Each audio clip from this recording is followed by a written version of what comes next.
quoi bien? Ça va, ça va, je suis toujours là. Le canard, ça a fait, je suis allé voir le magasin. Ouais. Il y a plus rien ici, ça y est. Purée, c'est là, ça y est. De toute façon, le dernier, c'est ton père. Il n'y a plus de contact. Il y a juste le coiffeur, tout ça. Mais après le reste, c'est un quartier mort maintenant.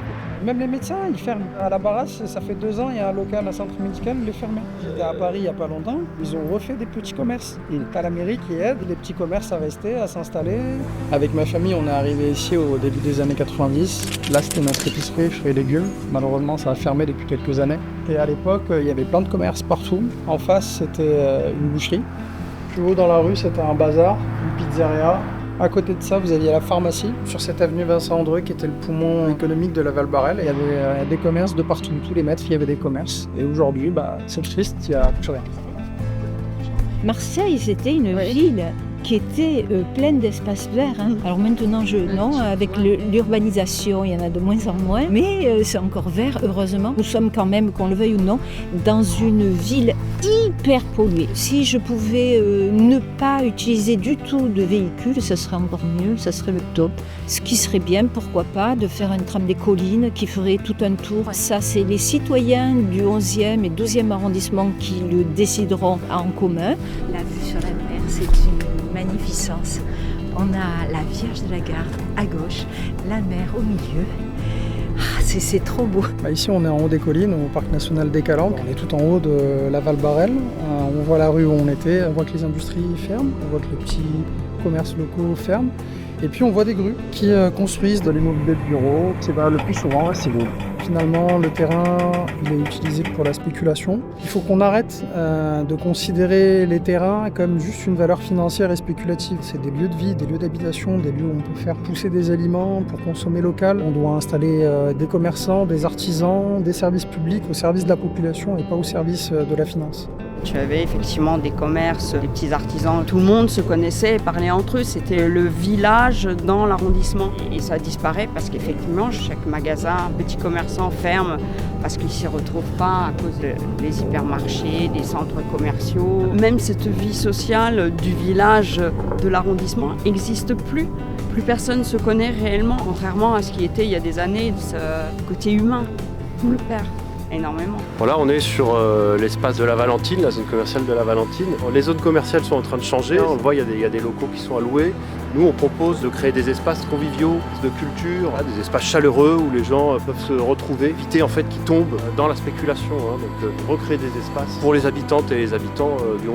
J'habite à Herbel, tu as à peu près 5000-6000 habitants ici. Ils ont vidé au moins 2 bâtiments et le mien est en cours.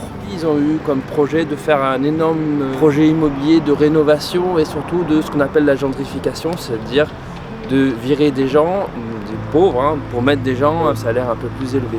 Quand l'État, la collectivité a un projet de rénovation, la première des choses c'est d'associer les habitants, pas de faire une commedia dell'arte où on fait semblant mais au final on ne les écoute pas. Les personnes sont relogées des fois dans des conditions qui sont pas convenables et là Pierre qui vient de nous parler à l'instant, lui il a toujours pas de solution de relogement. Donc il vit la boule au ventre avec ce sujet-là et ça c'est pas normal. Quand on fait la rénovation urbaine, il faut écouter les habitants, éviter les destructions quand il y a d'autres solutions techniques et trouver des solutions de relogement digne. On se soucie d'abord des habitants avant de se soucier des rentrées d'argent de certaines personnes qui n'en ont pas forcément plus besoin que ça. Avoir un toit, c'est un besoin fondamental et ça ne doit pas être un produit de luxe. À cause de la spéculation, les propriétaires sont en fait en train de faire monter le prix du logement qui n'était pas aussi haut auparavant. J'aimerais une politique de la ville qui permette de faire plus de public, surtout arrêter la spéculation. Ce qui pourrait commencer à devenir nécessaire, c'est la réquisition des logements privés inutilisés pour les biens communs, c'est-à-dire les personnes qui n'ont pas de toit et les appartements qui sont insalubres aujourd'hui, retravailler, qu'il n'y ait plus d'écroulement, qu'il n'y ait plus de morts à cause de cette privatisation qui abuse des personnes qui sont en nécessité d'un logement. Le point Herbel, avec tous ces espaces verts qui sont, c'est vrai, pas entretenus, mais ils n'en ont plus les moyens puisqu'on leur a enlevé tous les moyens de le faire. Le but, c'est qu'ils sortent de là. Donc notre démarche, en fait, c'est de préserver les résidences et donc les espaces verts. On va leur demander de quitter leurs apparts, de les vendre une bouchée de pain. Des promoteurs les récupèrent, reconstruisent et effectivement détruisent les espaces verts. Le but, effectivement, c'est de stopper ça, de mettre un holà à ça. Ça, c'est important, oui. Donc ici, on se retrouve au bord du canal de Marseille, l'eau qu'on boit tous. Et c'est une eau qui n'est pas gérée par la ville de Marseille et qui est gérée par la société, la SEM. On voit le résultat, en fait, il y a une très belle balade le long de ce linéaire. Toute une continuité, en fait, entre tous les noyaux villageois, les différents quartiers.